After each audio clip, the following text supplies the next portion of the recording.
Maxime a acheté un appartement 100 000 euros en 2014 qu'il a revendu 150 000 euros en 2024. Tu penses que sa plus-value est de 50 000 euros? Eh ben c'est pas si simple.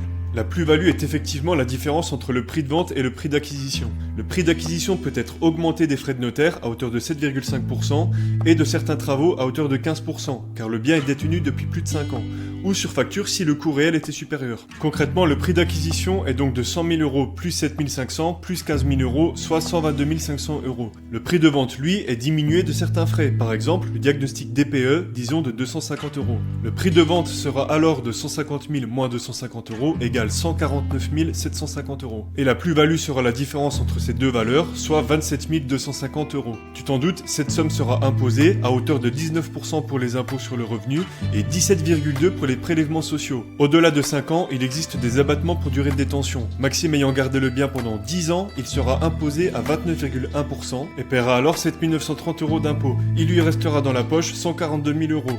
La plus-value IMO est exonérée d'impôts au bout de 22 ans et exonérée de prélèvements sociaux au bout de 30 ans. Il existe certains cas d'exonération, notamment pour la vente de sa résidence principale. Bref, abonne-toi si tu as appris quelque chose avec cet exemple qui dit que...